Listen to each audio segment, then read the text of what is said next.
Hello and welcome to the Miles Irvin Show. I'm your host, Miles, and basketball is finally back tonight after over 5 months of just trades, signings, the draft, speculation, rumors, and debating.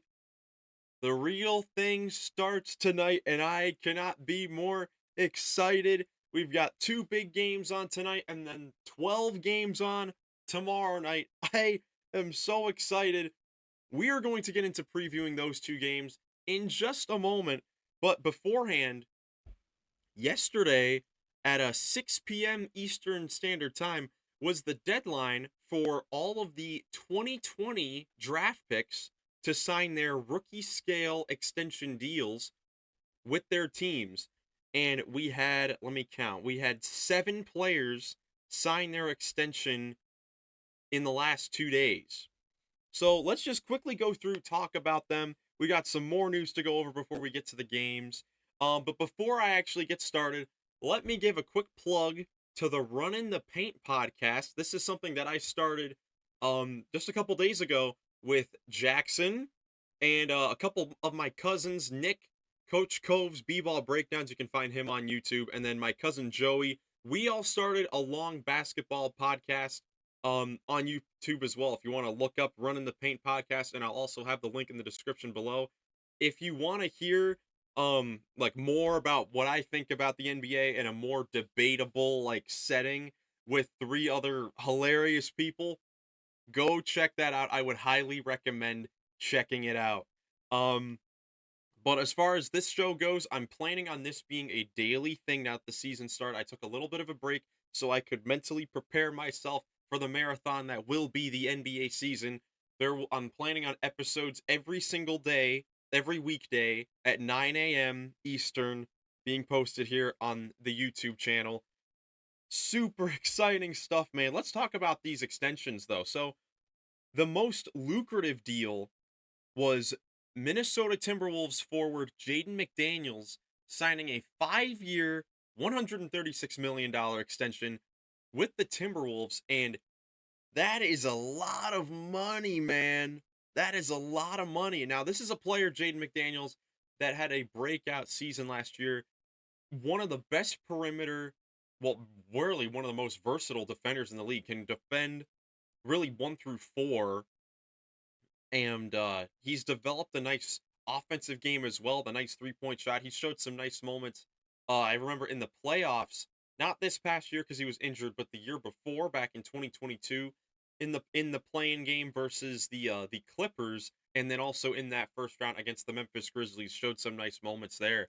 But they are paying this guy 136 million, 27 per, which is a lot. That is a lot of money. And you look at this Timberwolves team after, really having a disappointing year last year, only getting the 8th seed. I had higher expectations for them after making the trade for Rudy Gobert. I thought that the progression of Anthony Edwards would lead them to a higher seed. Now, Edwards was fantastic last year. He looks to be even better this year. But I was just really disappointed in the Timberwolves. I expected a lot more out of them. This season, I'm kind of expecting the same thing as last year. Um, but so right now they're a pretty mid team, all things considered. And right now, with this McDaniels contract, you're now paying Anthony Edwards his max. You're paying Karl Anthony Towns his max. You're paying Rudy Gobert the rest of his max. And now you're going to be paying McDaniels his rookie max. And all of that to be a mid team right now. Like, besides Anthony Edwards and I guess McDaniels, we've seen the height, I believe, of those core players. They've got to get it together. They've got to get it together, all like point blank period. And now that the Timberwolves are a tax team, this is the first time they've been a tax team in 20 years. Um, they also gave, Nas Reed his extension as well, their backup center. So you've locked yourself up to this core of players with, you know, Towns, Edwards, Gobert, McDaniels, and Reed. That's really your core of players that you're going to be going forward with in the Western Conference. Can this team pick it up and really do big things. Let me know what you guys think about this deal in particular. The 5 years, 136 million going to Jaden McDaniels of the Minnesota Timberwolves. Some other extensions that happened. We had Onyeka Okongwu signing a 4 year, $62 million extension with the Atlanta Hawks. I like this move for them. I think that it could really pay off down the line once they move on from Clint Capella, because I believe that Okongwu is a better fit for that team than Clint Capella. I think that they'll trade Capella either this year or next year. He's got 2 years left on his deal. And Okongwu can just step in right there and be their center for the future. I think he could definitely do that. He's been terrific as a backup. There's been plenty of times where he's actually looked better on the floor and better for that unit than Capella. So I think that's good for them. You got Josh Green signing 3 years, $41 million extension with Dallas. I think that's decent for them. He's one of their few defenders. So we'll see how he does. He needs to develop a consistent 3-point shot. Cole Anthony, 3 years, $39 million. I actually thought he might go for more. I thought if he didn't sign that he could go for a lot more on the market. So I'm surprised he took this deal, but that's good for the Magic. Now the question with this is, what will they do with Jalen Suggs? Is he on the market now? Now that they've locked up Cole Anthony, or are they gonna, you know, ride out with all the guards that they have? Because now you got Markel, you've got Suggs, you've got Cole Anthony, Franz plays like a guard, Banchero handles the ball a lot. So you've locked in your guards if you're the Magic as well. So what will happen with Jalen Suggs? I think that's a key question. Denny Avdia, 4 years, 55 million to stay with the Wizards. He's a good defender. He'll be there to stick out this rebuild. Maybe he could be a valuable asset later on in that contract if he develops a good shot, because he's a terrific defender, but it's hard to really pay attention to it because he's on the Wizards. So there's that for you. And then a couple smaller ones. You got Aaron Nesmith, 3 years, 33 million for the Pacers. He was good for them last year. He started a lot of games for them. That won't be the case, I don't think, this year. And going forward, now that you got Jarris Walker and Obi Toppin there at that power forward spot, and Mathurin moving up to that small forward spot. And then Zeke Naji, 4 years, 32 million for the Nuggets to be their backup center. Now, this is a guy that really hasn't gotten a lot of chances to show what he can do, but they believe in him, so they are going to play him at the backup five this season. And a big question that I really have for the Denver Nuggets this year is, after losing Bruce Brown and Jeff Green and not having a bench, can these unproven guys show something like a Peyton Watson and Zeke Naji in particular? Christian Brown's another one kind of too, but he had his moments in the playoffs last year that makes me obviously believe in him more, since we saw what he could do. But some key players that did not sign this extension, you've got Sadiq Bey for the Hawks, which I don't think that's that much of a surprise. He's a very good catch and shoot player, one of the best 3-point shooters at, his current age, that we've seen in a while. I think he's only one of 5 players to hit like 153s in each of his first 3-4 seasons, something like that. 3 seasons. Emmanuel Quickly, a 6th Man of the Year candidate from last year and heading into this year, does not sign his extension with the Knicks. Patrick Williams and Obi Toppin as well. So those are some guys that did not sign to, look out for either on the trade market. I doubt on the trade market, but that's always there. But definitely in restricted free agency if, those guys look to go elsewhere and chase a bag anywhere else. I know Patrick Williams is looking for a massive deal, even though he really hasn't proved much yet. But that's also because he's had other better players around him to where he can't really show all that he can do, besides like spot up, which he can do. He's a good 3-point shooter. Well, I should have led with this. The big extension news was Giannis Antetokounmpo re-signing with the Bucks for 3 years, $186 million. The Bucks kept him. And this is another trend that we've noticed with the Milwaukee Bucks. When they've made a big move to get a point guard, like an all-star caliber point guard, to jump up a tier from, where they were, Giannis has signed an extension. He did the same thing when Drew Holiday was traded to that team. He does it again when they get Damian Lillard. So that's a beautiful, like, I guess, bargain, not bargain, I don't know what the word is, but, like, Milwaukee, they needed to make a move. Giannis like, respectfully put pressure on the Bucks saying, "Okay, I love it here. I'd love to finish my career here, but if you guys don't make a move to show that you want to win another championship with me, then I might have to look elsewhere to get to a better winning situation." And the Bucks, they made the move to get Giannis his guy, and Giannis resigns. I think that's a beautiful partnership there with Giannis and Milwaukee, and it's great to see with a superstar and a team in a small market like Milwaukee. So great for the Bucks. They're going to be one of the favorites in the East for the next few years, as they have been the last like 4 years. I mean, it's crazy. This longevity has been terrific considering that, teams shake it up so often. It's good to see that Giannis stays there and the Bucks will be in title contention for many more years to come. It should be tons of fun to watch there for the Bucks.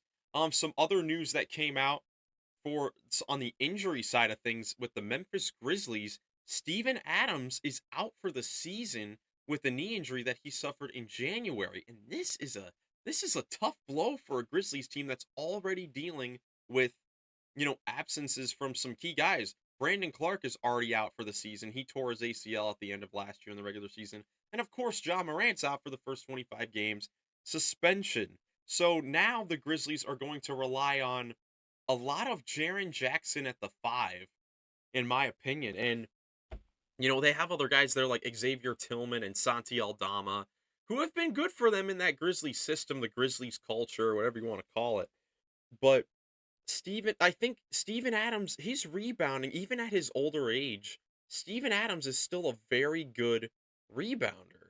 Um, and now you lose him for the season. So, how will the Grizzlies' record be impacted by losing two of your key starters from the last few years well, with Ja at least to start the year, but Adams for the whole thing?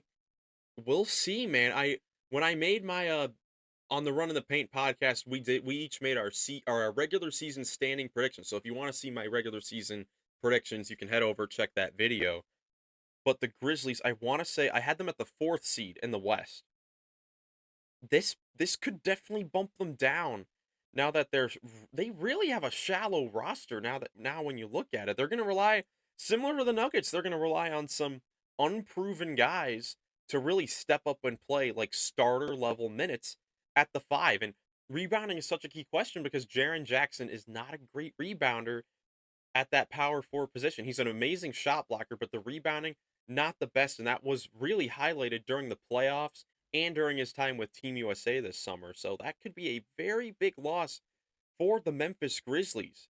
Um, More extension news, actually. I know I'm jumping up all around the board here, but Zach Collins signing a 2-year, $35 million extension with the Spurs. And I like this for the Spurs. This is their starting center.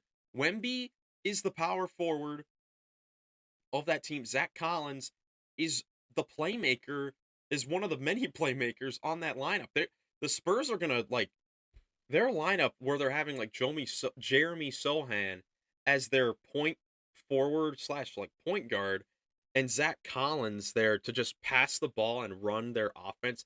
They're gonna make the Spurs so much fun to watch offensively. And I have them being the worst team in the Western Conference, but dude, the seeing them in the preseason, I never want to like overreact to the preseason, but they're making me want to push them up just a little bit. But I'm not gonna do it. I'm not gonna make any official takes. I said what I said. Spurs are gonna be the worst team in the Western Conference, I believe. But this is a great move for the Spurs for great value as well because I've seen this a lot on social media. Wemby is going to be, guys are going to go at Wembanyama to see, what he's really like toughness wise. Veteran guys are going to do that with him. Zach Collins is a guy that's not afraid to get in your face and cause a little altercation if you try to start something against Victor Wembanyama. So I think that is very solid for the Spurs. Not to mention, I mean, it's great to see him get paid after his injury that had him out for like a whole season. It took him a while to really get back into swing of things in the NBA, but now he's with the Spurs. He's found a home for the next couple of years, and he's a great fit in that Spurs system. Some more contract news, but on a opposite side of things, we have Klay Thompson and the Warriors very far apart on contract extension talks, as far as the years and the money. So Klay Thompson is going to enter the unrestricted free agent market heading into next summer, which is interesting because I mean it makes sense because I'm sure Clay wants a max. I mean he is still a very good player. He just led the whole league in threes, like total threes made, which is crazy coming off of, his two major injuries. But, on the other hand, he's getting up there in age, and Golden State probably only wants to give him like a 2-year, 3-year deal that is not worth a max. So, I think that I understand it from both sides. We will see if Klay Thompson ends up staying with the Warriors. I'm sure he will stay with the Warriors and they will come to some sort of agreement at some point. But Klay Thompson, a name in unrestricted free agency, I'm sure everyone's going to be like, oh, Klay's going to the Lakers because that's always what happens whenever Klay is like up for an extension. So, that's all really the contract news heading into the start of the regular season. It's great that we have all this stuff to talk about, right before the season, before games even start. These rookie extensions, I'm excited to see how the Minnesota thing plays out now that they have so many guys locked up for large amounts of money and they are only really a mid team in the West. They're really gonna be hoping for some progression. But let me know what you guys think about any of these contract extensions. I'd love to hear what you guys think. Um, about all these extensions with Giannis, what you think about the Klay Thompson news, what the Steven Adams injury could the impact that could have on the Grizzlies. But now let's get into previewing some games for tonight. Yes, it all starts tonight. I cannot believe it. After waiting for so long, we are finally here with some regular season basketball. It all starts off at 7:30 p.m. tomorrow, where the Denver Nuggets will be getting their championship rings against the LA Lakers in a rematch of the Western Conference Finals. So let's talk about this matchup a little bit, man. Rematch of the Western Conference Finals, like I said, where the Nuggets swept their way through the Lakers. All the games were pretty close, but the Lakers did not win a game. Nuggets just easily breezed their way through. And since then, the Lakers have there's been all this talk about, the Nuggets trash talking the Lakers and all that. I just don't see it. Like the Nuggets, they destroyed the Lakers. Really, I mean, LeBron James and that team, they did not win a game. The Nuggets were the better team, clearly. And heading into this season, these two teams are in the thick of things for the Western Conference. And this will start it all off. The Lakers will get to see the Nuggets win their championship rings. Um, something I've found interesting about LeBron on opening nights. He has not won an opening night game since 2017. Remember the first time when Kyrie was back in Cleveland was the last time LeBron has won an opening night game, and he's played on opening night every year since, that probably since his like first Miami days. Honestly, he's played every opening night, but since 2017 he has not won an opening night game. So that's something that's interesting to look out for in this game. The Lakers already announced that Torian Prince is going to be their starter while Jared Vanderbilt is still recovering from injury. So it's going to be D'Angelo Russell, Austin Reeves, Torian Prince, LeBron James, and Anthony Davis as the starting unit for the Lakers. And I like it. The Lakers have been pushing the pace and firing away from three in the preseason. They have looked very good. Their new additions have looked solid with Torian Prince there. Um, I we'll see how they are defensively. We will see how they are defensively and if they can carry over the momentum that they had at the end of the regular season last year and into the first two rounds of the playoffs. Now the Denver Nuggets, they have their same starting five, of Murray, KCP, MPJ, Aaron Gordon, Nikola Jokic. This is a stacked starting five, man. This is a stacked starting five. This you could make an argument that this is the best starting lineup in the league. I mean, they just won a title with this starting lineup, and they work so well together. Even on both ends of the floor, their defense has really improved, really thanks to Aaron Gordon. Huge piece for them defensively. So that's going to be a heck of a lot of fun to watch after the Nuggets get their rings, their first ever championship in franchise history. You know, fans are going to be going crazy there at the Ball Arena in Denver. They're going to want to enjoy this night, but the Nuggets, their title defense is going to have to start right from the get-go. You know, all these teams, you know, that have hopes to, you know, get good seeding for the playoffs and, you know, win a championship and all that and contend, they need to win games right off the bat because with how much parity there is in the NBA, there are so many teams that have a chance to make it. Like when I was making my standings predictions, there are some good teams that I have like just in the play-in and like not having home court advantage, which I guess, you know, in the conference finals last year, we had a seventh seed and an eighth seed, and an eighth seed made it to the NBA finals. So maybe the seeding doesn't matter, but I believe that the regular season does matter as far as the seeding goes because I think that last year's playoffs was kind of an anomaly in that sense. So I think that it's super important that both of these teams come out and, you know, give a good game to, you know, get everything started off on the right foot. I think that the Nuggets will probably pull this one out because I mean, they have the better team than the Lakers in my opinion. And you know, the adrenaline from opening night, I think that'll just carry right into the game. But who knows? LeBron James in year 21, he could just come right in there and steal it right there from Denver. So that'll be fun to watch. Again, that is 7:30 on TNT from Denver, the Lakers and the Nuggets. Now moving on to the second game of the night. This is one that I really have my eyes on, and that is the Phoenix Suns and the Golden State Warriors. I cannot wait for this game. I'm so excited to see the offense of this game. There's not going to be a whole lot of defense. Draymond Green is going to be out for this game, still recovering from his ankle injury. He didn't play in the preseason. So not a whole lot of defense in this game, but the offense, oh my goodness, it is going to be there. Oh my gosh, it's going to be so much fun to watch. A whole bunch of points are going to be put up on the board. The key to this game is going to be the defense. I think whichever team plays defense first will pull it out. I tend to lean more towards the Warriors in this one at home since they have a more I mean their guys are more used to playing together. Of course, Chris Paul is going to make his Warriors debut against his former team. Now, if they start Clay Thompson at the 4, if they start Chris Paul and they do that really small lineup where Wiggins or Clay guards the power forward, they can handle that against this Suns team, I believe. Because you know, they basically play 3 shooting guards, a small forward, and a center with Beal, Booker, and Josh Okogie. Those are all guys that are like shooting guard height. Kevin Durant plays like a small forward, but I mean, he's their power forward. I mean, he plays like a guard. What am I even talking about? And then, of course, Nurkic bruising down there. Nurkic versus Looney will be a very physical matchup down low on the boards. But we'll see if Phoenix can contain Golden State defensively because Josh Okogie, you know, he's looked very good defensively the last year or so for Phoenix.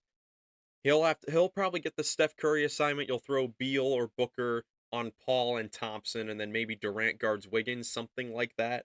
But whichever team plays defense is going to pull it out. I tend to lean towards the Warriors, but I'm excited to see how this Suns offense looks in the regular season because the preseason, I mean, they look great, but they're going against like Detroit and Portland and you know nothing that spectacular.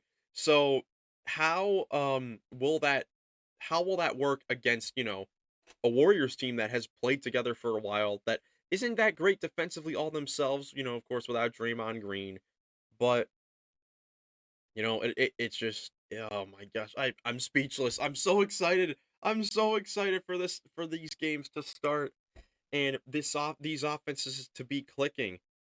You know, it's just gonna be so much fun, man. I'm so excited. Leave your comments down below on who you think will win these two games tonight. Lakers Nuggets, Suns Warriors. Those are the two happening tonight. I'll be back on tomorrow morning to talk about those two games as well as a quick preview of the 12 games that we have going on tomorrow night. When the real regular season starts, man. I'm so excited. If you enjoyed this video, a like rating would be greatly appreciated. Subscribe for daily NBA content. I'm Miles. I hope you have a great rest of your day, and I'll catch you in the next one.